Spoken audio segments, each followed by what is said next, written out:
Kita tahu keadaan fenomena El Nino ini akibatnya di antaranya kita tak tahu punca, belum dibuat kajian khas.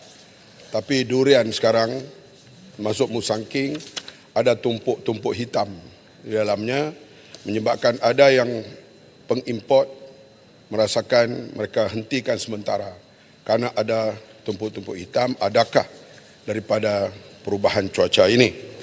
Dan durian Musangking sekarang agak murah lah, orang ramai boleh makan karena dianya keluar banyak, tapi ada sedikit yang dikatakan kalau kita makan pun tidak berbahaya. Untuk maklumat ahli yang berhormat, Kementerian Pertanian, Kejadian Makanan memandang serius mengenai kesan fenomena El Nino kepada sektor agro makanan, khususnya terhadap subsektor padi dan beras negara.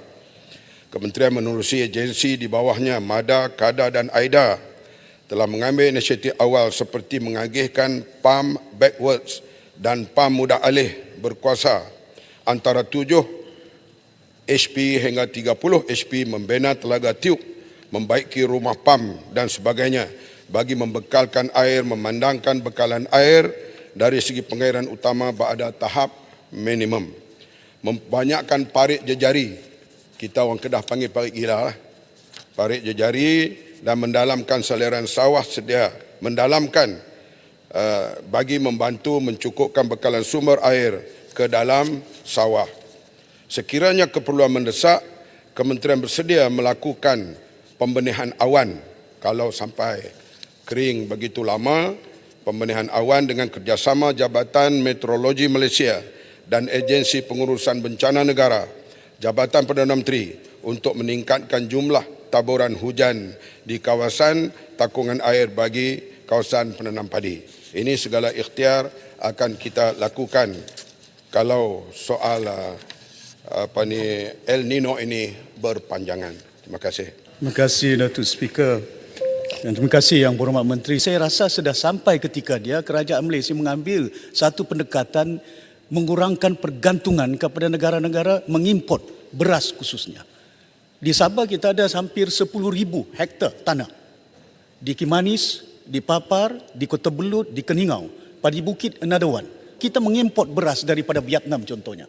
Bila kita mengimport beras dari Vietnam, dia hantar ke Port Kelang, lepas itu dipackage-nya di Port Kelang, di Semenanjung, lepas itu antar ke Sabah, antar ke Sarawak untuk dibekalkan kedua-dua wilayah ini. Bolehkah supaya mengurangkan kos yang ada? Kena Vietnam itu dekat dengan Sabah dengan Sarawak. Direct buat packaging di Sabah, di Sarawak untuk mengurangkan kos.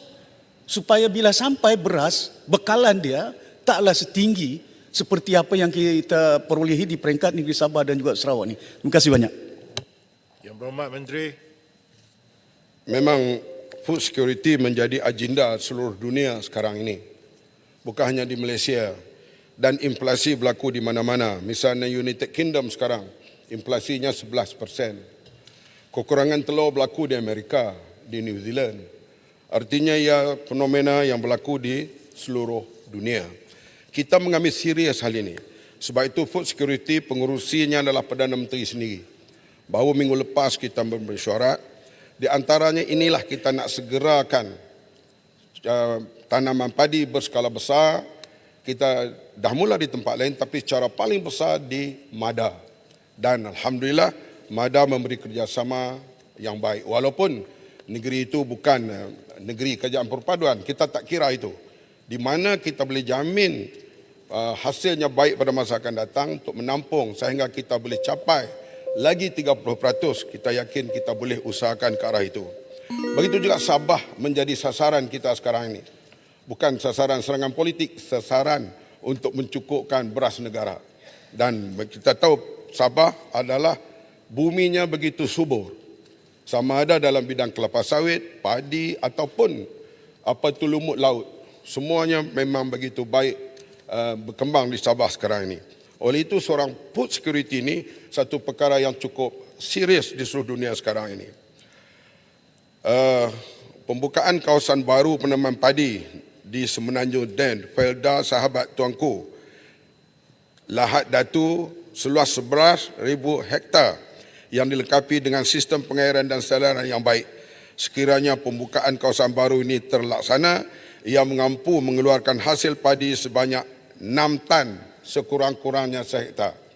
Kalau capai di peringkat sekincan 10 tan. Kalau 6 tan ini, kalau kita dapat 2 kali setahun, ia akan melebihi keperluan Sabah. InsyaAllah taklah sampai 100%. So, akan boleh capai ke tahap 60% pada masa yang singkat ini, insyaAllah. Terima kasih kepada Sempurna yang menyempurnakan tugas saya hari ini.